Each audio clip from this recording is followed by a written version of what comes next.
Quoique quand j'étais à Lisbonne, en fait, quand j'étais au Portugal, tu sais comme quoi ces histoires de devenir entrepreneur, ça te prend par-ci par-là. Tu réfléchis à comment tu peux soit améliorer la vie des gens, comment tu peux changer en fait la vie des gens. C'était toujours un peu dans mon esprit. Et quand j'étais à Lisbonne, en fait, j'avais entrepris, à, j'étais en Mozambique comme ça en voyage. J'avais tu sais, des sneakers, là, des baskets de Asis. Et donc, et sur place, des personnes m'ont dit, oh, j'adore, on adore ça, on adore ça. Je dis, oh, ben, pourquoi pas, en fait. Et en fait, je connaissais à Lisbonne un expat. Lui, il était venu pour représenter justement la marque ASICS à Lisbonne. Et donc, je fais un deal. Je dis, bah, écoute, je t'achète à une certaine quantité et puis je revends au Mozambique. Et donc, en fait, c'est là où je pense que on a vraiment démarré avec l'idée de toujours poursuivre les autres manières de voir, on va dire, de voir sa vie que Yes. que d'être, plutôt que d'être salarié, mais plutôt que de voir comment on peut en fait trouver un moyen de gagner sa vie autrement que d'être salarié. Et donc voilà. Mais après, on a arrêté cette entreprise parce qu'on a déménagé au Brésil. Et donc, au Brésil, bah, j'ai eu mes jumeaux. Et donc, quand les jumeaux arrivent, bah, t'as Ah, l'impression, du coup, c'est les tout jumeaux, un ils sont monde. brésiliens. Hein? Ouais, ils sont brésiliens. Ils sont nés au Brésil. Ils sont donc Je crois qu'ils brésiliens. ont le droit du sol là-bas, si je ne Ah ouais, m'abuse. ouais, ouais, ouais, ouais, tout à fait. Et c'est drôle ce que je dis là, parce que quand on part au Brésil, si je pars au Brésil, avec mon passeport maintenant canadien et eux canadiens, et nous, on est obligés de présenter leur passeport. Pour eux, ils sont obligés d'entrer au Brésil avec leur passeport brésilien. C'est Pourquoi? dingue. Bah parce qu'en fait, c'est la loi. En fait, eux, ils se disent, bah, ces enfants sont brésiliens, ils doivent entrer au Brésil avec le passeport brésilien. On nous a bien rappelé ça. Quand on a quitté le Brésil, moi, je sors juste les passeports. À l'époque, on n'avait que le passeport français. Je sors que les passeports français. À la douane, j'ai au contrôle. Ces enfants sont brésiliens. Où sont leurs? Heureusement, heureusement, Limite, il a invité à dire ces enfants sont nos enfants. les Brésiliens sont très fiers. Remarque. Et donc, et là, heureusement, tu sais comment tu prévois toujours. Maman, en tant que maman, tu es toujours en train de prévoir des Le imprévus. scénario, ouais. Toujours. Et donc là, j'ai dit, bah, why not? Et j'avais les passeports brésiliens et les pièces d'identité brésiliennes. Ça nous a sauvés, sinon on aurait perdu le vol, hein, parce que Mhm. voilà. Heureusement. Et donc voilà, et puis on est rentré. Mon mari, en fait, est venu ici, au Canada, et nous, on est rentré à Strasbourg. Mais je me suis dit, écoute, pendant que toi, parce que c'était pas en fait une mission sûre à l'époque pour lui. Mhm. Et on s'est dit, bah, pendant que toi, tu t'assures, nous, on reste en France. Et puis, on est resté 6 mois. Je suis restée 6 mois avec mes enfants. Et après, donc, il a dit, c'est bon, on est venu au Canada.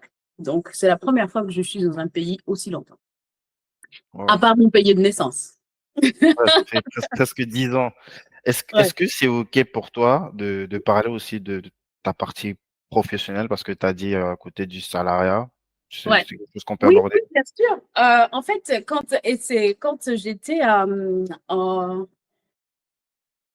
parce qu'en fait, justement, avec ces voyages droite à gauche, tu commences à travailler et au moment où tu commences Construire une carrière? à construire une carrière, hop, tu dois partir.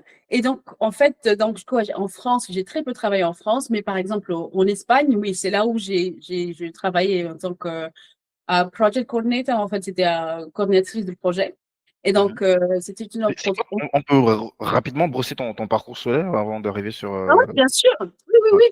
Donc moi, en fait, j'ai fait, alors là, ce que j'ai fait aujourd'hui n'a rien à voir avec ce que j'ai fait autrement. Comme quoi, hein, rien n'est rien n'est fixé. En fait, moi, j'ai fait au Mozambique, c'est comme je dis, j'ai appris le français au Mozambique, j'avais 20 ans, hein, donc le français, c'est Ouais. quelque chose que j'ai À la appris. base, ta langue native, c'était le C'est le portugais et tes deux portugais, langues puis mes traditionnelles. 12 ans, voilà. Et donc, en fait, je faisais du français, j'ai fait à la fac du FLE. J'ai déjà entendu FLE, c'est français langue étrangère. En fait, tu apprends le français pour devenir prof pour les gens au Mozambique et autres. Mais bon, comme tu peux remarquer, j'ai jamais été prof. Donc, c'est pas vraiment, tu étudies pour quelque chose, mais en fait, tu sais que ta passion, c'est pas ça, en fait. Et en fait, Ta après, passion, donc, c'est découvrir le monde, en fait. ma passion, c'est découvrir le monde. Ma passion, c'est exactement ça. Ma passion, c'est voyager. Tu imagines pas le rêve de voyage que j'ai.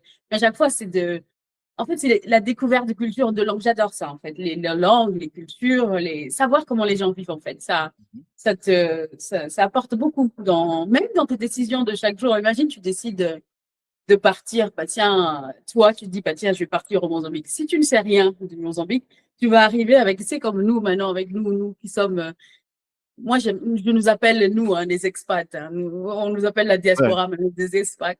En fait, tu les rentres étrangers. des étrangers. Donc, les gens de la diaspora, tu rentres chez toi, tu as cette attitude de moi, je viens de l'Occident, tu vois, j'ai appris. Mais alors que si tu apprends, s'il y a une approche différente, tu apprends un petit peu sur les cultures, comment les gens font, même si c'est ma propre culture. Moi, quand je vais au Mozambique, je ne la ramène pas. Hein, j'écoute. Mhm. Je ferme ma bouche et j'écoute. Parce que je trouve ça important. Et pourtant, c'est le pays de mon pays de naissance. Je pourrais te dire, je connais tout, mais non. Une fois que tu es parti, les gens ne t'attendent pas. Les choses changent, mais toi, tu as changé, mais les gens ne t'ont pas attendu. Tu vois, c'est pas parce que toi, tu es parti que le monde est resté tel quel là-bas. Donc, tu vois, j'aime beaucoup le voyage. C'est un voyage, la découverte. Et c'est parfois, on se pose ma question tous les jours, on se dit, mais pourquoi est-ce qu'on a arrêté? Ça, Ça, ça, c'est la il y a the un truc big un peu, question.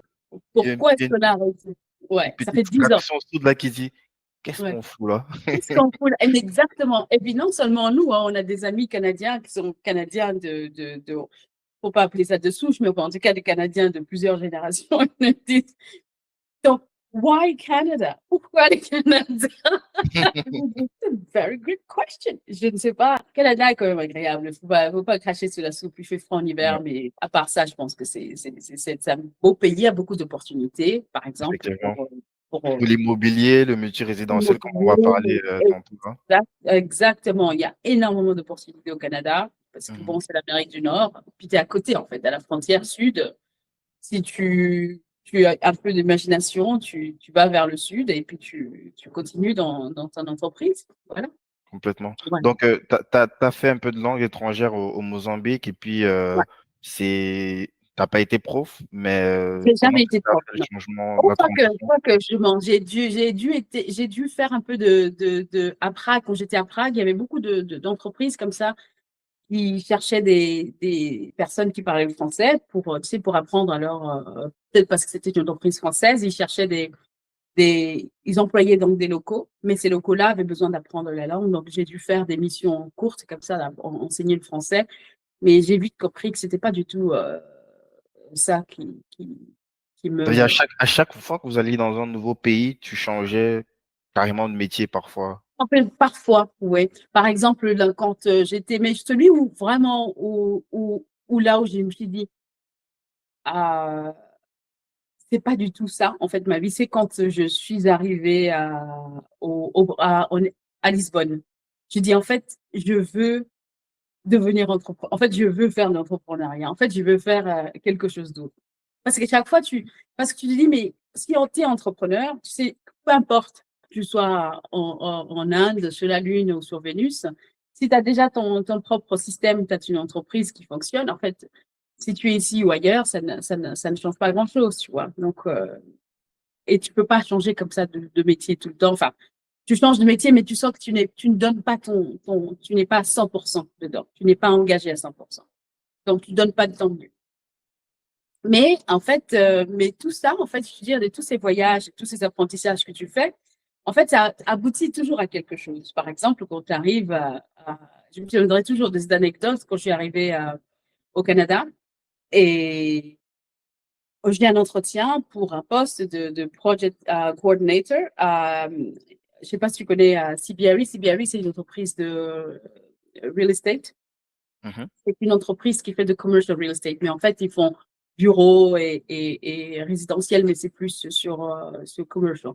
Mais, Mhm. et donc là, et puis après, on m'a dit, bah, je ne connaissais pas du tout leur système. J'ai dit, mais qu'est-ce qu'il faut faire là-dedans? Enfin, on m'a dit, ouais, donc en fait, c'est du project management. J'ai dit, OK. Et je dis: «Pourquoi est-ce que» après on me donne une adresse pour aller faire l'entretien et j'arrive, l'entretien se passe dans les locaux d'IBM. Je dis: «Mais qu'est-ce que je fous ici?» Et en fait, on m'explique qu'en fait, IBM, c'est un des clients de CBRE, donc nous allons faire des projets donc de data center pour, IBM. Donc on s'occupe de tout ce qui de tout leur, data center, partout dans le Canada et aux États-Unis. Et donc ça, je me suis dit: «Ça, c'est très passionnant. Maintenant, ça m'intéresse» et donc je passe l'entretien.